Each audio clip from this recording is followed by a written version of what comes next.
So Side Order is coming out soon, and seeing as how people really liked the last time I did one of these, I thought it would be fun to come back to this and give my actual serious thoughts on what we could be getting for this DLC. So strap in as we take one final look at what Side Order has given us. Before we get into it, I just wanted to provide some clarifications about my last theory, as I felt I didn't really get the point of that video across well enough. At the time, we only had one trailer on the DLC, and everyone was set on the cloning theory. The point of my video was to simply introduce a new idea to the discussion, because there were a lot of different ways to interpret the trailer. I was simply providing a different perspective. I was not trying to invalidate the cloning theory. This time though, I'm gonna give a theory that I think will be the most likely scenario. Despite my theory being out there, I do feel like there were a few things that I might have actually gotten right based on the other trailers we got. Based on what we got, I do think we will be learning something about Agent 8's past. The story seems to focus a lot on the past, with the fact that the story takes place in Inkopolis Square, and Deadfish commenting about how Marina and her go way back. There seems to be a big focus on things of the past, and I do think Agent 8 will get her memories back, or at least learn about her past. I also do think I was right in my theory that Marina is not the main villain, which I will talk more about in a little bit. Also, I kinda got the right idea about Agent 8 getting physical enhancements. I mean, yeah, it wasn't exactly what I said, but you know, I still did call it. Kinda.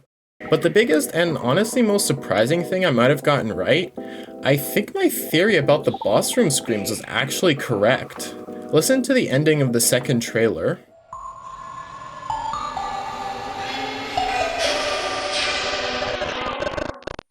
I don't know about you guys, but those sound eerily similar to the boss room screams. If we actually get an explanation for this, it would be absolutely insane, and I think I know how this is gonna fit in. So, without any further ado, let's talk about the potential story of Side Order one last time.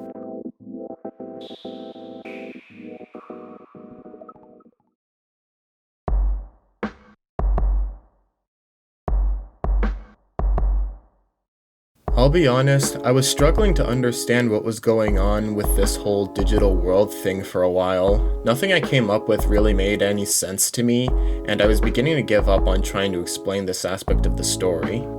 But then it hit me. This DLC is a roguelike, which means every playthrough is different. What does this have to do with anything? Well, it's a game. Yeah.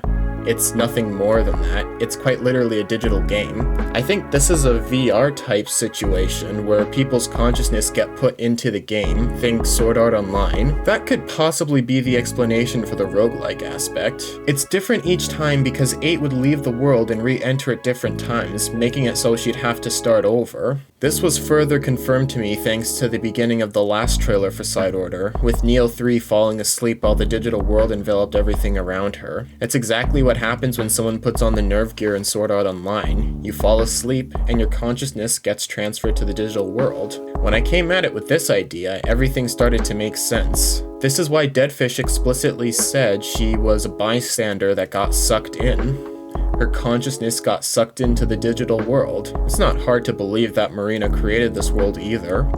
After all, it's a known fact that Marina is great with technology. Marina likely created this world for herself to reminisce about old times. She just can't seem to let go despite the fact that everyone else has moved on, which is symbolized by the dead coral that we see all over the digital Inkopolis, as coral turns white when the organisms inside move out, which kills the coral itself. So I think it's safe to assume that Marina is the one that created this world. Hey everyone, Future Sonic Kai here. So I actually recorded this before we got the overview trailer, but even though it didn't change my theory that much, there's still a couple things that I wanted to point out. For one, I think the idea of this being Marina's world actually got pretty much confirmed by this trailer thanks to this part here.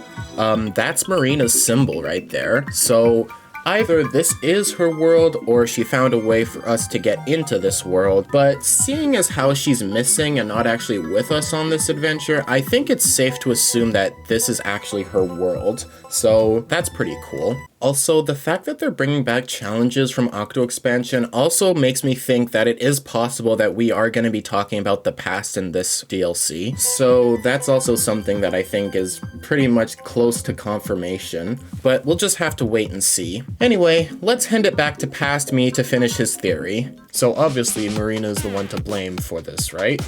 Well, not exactly. While I do think Marina created this world, I don't think she's to blame for bringing random people into said world. I think that's the cause of someone else. I think once again that Tartar is the culprit behind this. I really think that we haven't seen the last of that telephone. Nintendo made a point not to show Tartar actually die or shut down. Sure, it didn't look good for him, but he never visibly deactivated. Not to mention that the part of the Nil statue he was sitting in was, and still is, above water, as you see when you look at it in Hammerhead Bridge. It seems that Nintendo left Tartar's death intentionally vague to potentially bring him back in the future, and what better time to come back than when he could have a whole world to control. Remember, Tartar is an AI, meaning that he isn't confined to the phone. If connected, he could in theory take control of this whole digital world and bend it to his will. There are a lot of things in the environment that suggest that Tartar is the one in control here, with the enemy designs having resemblance to him and how he moves. I mean, I literally thought this concept art shown at the first trailer was actually him, even though now we know it's likely one of those fish enemies. There's also a lot of things that seem to nod back to Octo Expansion, such as those things in the capsules that a lot of people say look like mem cakes, as well as the overall aesthetic of the stages themselves. Remember, Marina was never in the Deep Sea Metro, so she would have no memory of any of this, and therefore wouldn't even want to include it in her world. But this is Tartar's world. After all, it's something familiar to him since the Deep Sea Metro was his creation. Oh yeah, and you see these things here? Yeah, so those are meat grinders. You know what meat grinders are similar to? Blenders. You know where a blender was used? In Octo Expansion, when Tartar attempted to blend 8 and Cuttlefish into the Supreme DNA. In fact, there's actually a white substance coming out of the meat grinders. White is the color of purity, so could this be a hint that this is the Supreme DNA in its purest form? As in, Tartar perfected the formula in this digital world and could possibly be making it in the real world? It's an interesting thought. In fact, referring to this piece of art that we see in the final trailer, it could be why the scientist guy is here. He could be an accomplice of Tartar. Perhaps he was the one that made it so Tartar was able to get into Marina's program, with him offering to help Marina with it. Or he could possibly have been someone who worked with Tartar previously who had a change of heart and decided to help Aid on her adventure. With this in mind, it also possibly explains the constant imagery we see of disfigured Inklings and Octolings throughout the trailers. I think these have been affected by this new version of the Supreme DNA. Whether in the digital world or the real world remains to be seen, but this is a very likely situation. Tartar, after Octo Expansion, realized that he can't destroy this new species, but he can control them, and that's what he plans to do. Control them so that he can use them to create the perfect world he envisions, taking away the free will of his victims in the process. Okay, let's back up a bit and talk about Agent 8. Like I said before, I do believe that we will learn about her backstory in this DLC, with the fact that a common theme in Side Order seems to be about the past.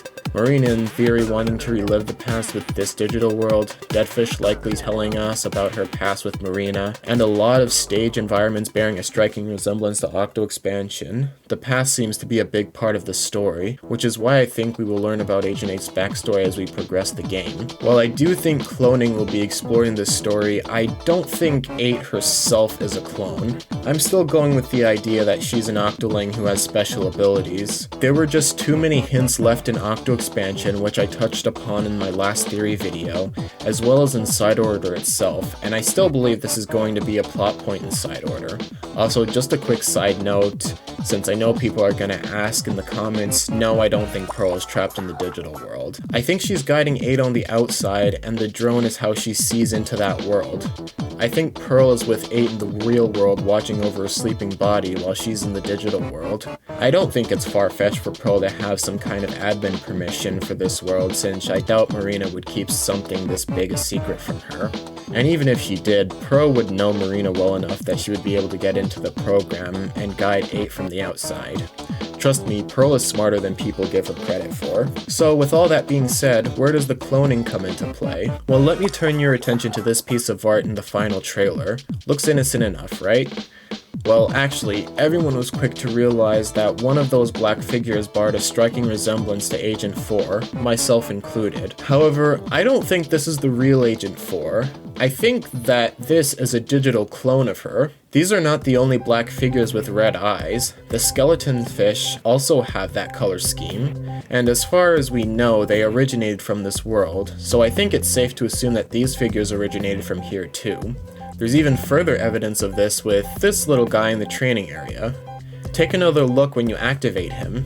He looks suspiciously close to those figures, and he's called a copy machine, which is a robot made to copy what the player does. I don't know about you, but I feel that this is likely a hint that those figures are all digital clones, which very likely means this can't be the real Agent 4. But you know what this does mean? We could possibly get to play as all the other agents in this DLC. A little fun fact, we were actually supposed to play as all the former agents along with Neo 3 in the base story mode for Splatoon 3, but they ended up cutting it out because they wanted to save it for something else. I have a feeling that this could be that something else. That coupled with the fact that there's a description for one of the abilities that was shown in the second trailer that mentioned both Inkling and Octoling form, with Neo 3 being shown in the last trailer and Agent 4 being hinted at as well. I don't want to get people too excited, but there is a significant amount of clues that point towards us being able to use all the agents together, and I think eventually they're all going to fight a clone of themselves, as they as a team work together to stop Tartar once and for all. It would be cool to have all the agents come back for one big finale to end off the saga. We'll just have to wait and see. So yeah, there it is, my final theory for Side Order. I'm super excited for this DLC. I have been ever since it got announced, and you better believe I'll be covering it on the channel. So be sure to subscribe so you don't miss out when that playthrough releases. We're currently trying to reach 1,000 subs, and when we do, I'll have something special for you all. Now I want to hear your theories. Comment them down below and let's see what the community gets right with our theories. So anyway, thank you for watching, I hope you enjoyed, and I will see you all in the next video.